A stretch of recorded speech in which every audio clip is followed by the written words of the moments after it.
பெருசுதான். உங்க அன்புக்கு முன்னால இந்த உலகம் சிறுசுதான்.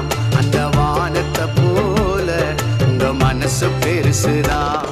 என் நினைப்பாவே இருப்பவரே ஏசையா, உங்களை நினைச்சாலே உள்ளம் எல்லாம் துள்ளுதையா.